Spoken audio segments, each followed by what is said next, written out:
Yeah, my people, I greet every one of you once again that is joining me. Welcome. Happy Christmas in advance. I just want to quickly do this video because my heart was on it. A lot of people have been already saying some things that this Obijackson, that this thing is not, or Oaxaca is not ordinary. What kind of rice is that? So I just want to shed some light on what I know from the information I've gathered so far, that Obijackson is a well-known somebody that has the means, and he has been giving not only now, he has every year, he has been giving for a very long time now. And it happened that however he did it is just not going across as much as he wants. And he used to give it to the kindred, so they will give it to the people, to the homeowner and to the communities. But along the line, some things were happening, some people were sidelining it, diverting it. And so he formed the foundation for them to be sharing it. So along the line, somehow it's still not getting to the target because it gets finished a lot, massive amount of rice, and a lot of people are still complaining that they've not gotten anything. You understand? So yeah, he has tried different means to share this rice, and ends up that there are some people diverting it. And so because of that diversion, he decided that they are going to do it in this way, and he will be there, he will be present and see how it is going, so that everybody will this time around get it. And what happened was that the announcement was made on social media and around the Anambra state, and people who were not even from that community, people from around surrounding communities came en masse, and they were all gathered outside of this place, as you can see. They were all gathered outside waiting for the place to be opened. And when the place was opened, they all went, they were going in and taking rest. And I understand that there are many lines. So if you go, you take from this line and you go. You carry, they were standing in different lines. There are many people, it was a huge mass of rice. They were giving them line by line. So what some people were doing, they will collect, they will go and drop it, they will go and stand in another line, because of course they were not taking their number or their names, recording it anyway. You just come, carry, go. They go and drop it, they will come again. So you have a situation where some people were getting like three, some people have not gotten at all. And then towards the, according to what I heard, though, towards the end, towards at the time this thing happened, some people were like, the rice is going down, they have not even gotten at all. Some people are coming back for another one, and then they started trying to rush so that they will get, and that's where the stampede happened. So that's one version I heard. And yeah, and the call was for people who don't have rice, who don't have food. But obviously, a lot of people who have food also went because they want extra rice. A lot of people who can afford it, a lot of people who have shop, who are doing good, they just feel like, why an extra bag, an extra two bag will not hurt. And people that maybe one person from the family is supposed to go, all members of the family will go, so that every one of the family members will collect one rice. So yeah, there's hunger in the land. Yeah, but yeah, the usual factors that cause problems. So you can see that it was a very massive event, and very, very many people. And I've seen people who were carrying more than one bag of rice. And so because of that, I could say, well, I think there's some truth in that version that I was hearing, right? Yeah, so unfortunately, it happened that after the wahala happened, many people cried because they fell, and other people were rushing and falling on top of them. So nonetheless, it's not a good thing. It's not a good thing. And obviously they did not anticipate that. They did not expect that, because you can see it's not as if it's a small arena. It's actually very big. If not that they were rushing to go and get their hands on that thing, the place is big enough to accommodate each and every one of them. You understand? They are not dragging on each other or anything like that. So it's just an unfortunate event. So for those people that are trying to blame it on the man, please, please, I don't think that it's for ulterior motive. Some people are thinking already spiritual, all those things. I don't think so. In my own understanding, you understand. I feel like it's just lack of crowd control, not anticipating what can happen when you make such announcement and such large number of people show up.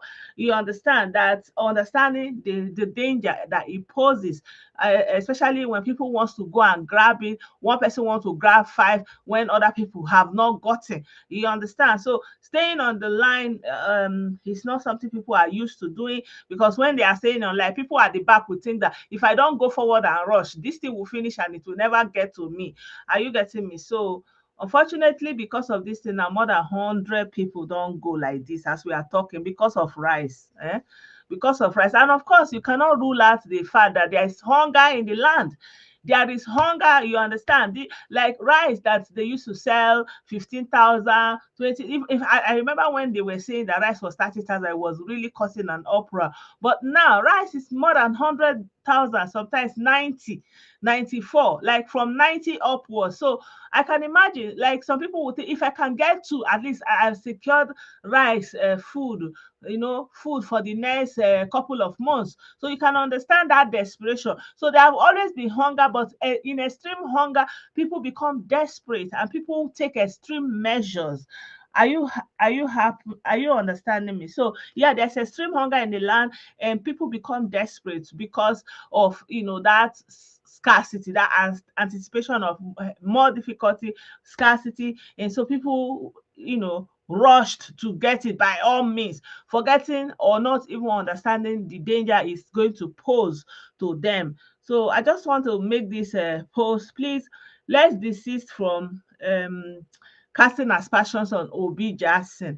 He did it on a good place. And I remember when that one of Queen Naomi happened, I was also saying, please mind how you are sharing things. If you are doing good, so that your good will not turn to bad for you. It just happened a day before this one. Like if Obijackson have taken heed and looked at what happened in Ibadan and see the crowd outside of his place, he should have known, because okay, look at what just happened in Ibadan now. So many children, and now this massive number of people, you could have taken it into account to say, okay, we are going to do it like this. Only this number of people can go in at any time. Go in, take and come out. Go in, take and come out. So you don't have large number of people going at any time, and record their name with something or give them a mark, like voting. You let them stamp on blue or something. So anybody have collected cannot come back, something like that.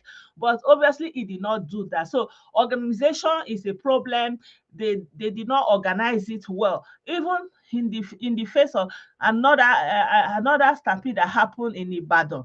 And as this one was happening, another one also happened in Abuja, in a church where they were also sharing the same scarcity of food.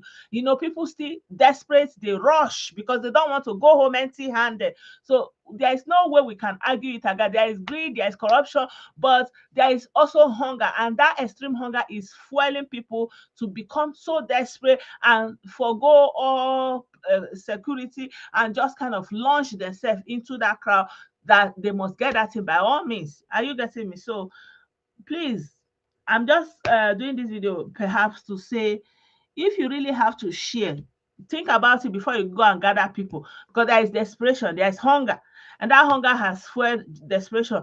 Anything people hear, the way they will rush you, you will not even believe yourself. So let everybody, if you are doing good, so that your good will not turn to bad for you.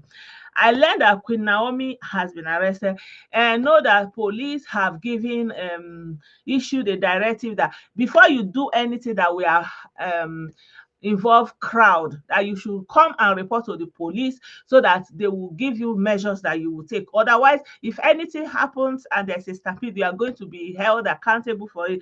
So all this thing is coming in hindsight. I wish it was already in place, because for example, here in Germany, you cannot just gather a large number of people without informing the police. It's a standard procedure everywhere.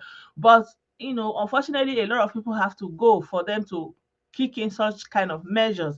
It's very, very unfortunate, but I don't hold I don't know. I cannot really blame the giver, because their intention is ultimately good, and ultimately to help alleviate and make this celebration of Christmas period and this festive Yuletide season to be a good one for a lot of people who couldn't have food to eat, so that they will have food to eat. So I feel like his intention is good, but the way it was carried out is obviously what caused the palaver. So I just pray for all the people that are lost their loved ones, all the children that have lost their mom, all the moms that have lost their children. I just pray for the comfort of God Almighty at this very trying time. I pray that God will give them the fortitude to bear their loss. And yeah, may their soul all rest in peace. Yeah, so thank you so much, my people. I just say let me do this short video to give my own 2 cents about this incident. And please, like I said, if you are planning any of such things, be aware there's hunger in the land. May they no rush you, may they no go cause problem, may they no go buy put. You understand? Yeah. So I will leave it here, and I will see you by the grace of God tomorrow or on the holy evening, 24th of December. I'll see you guys. Bye for now.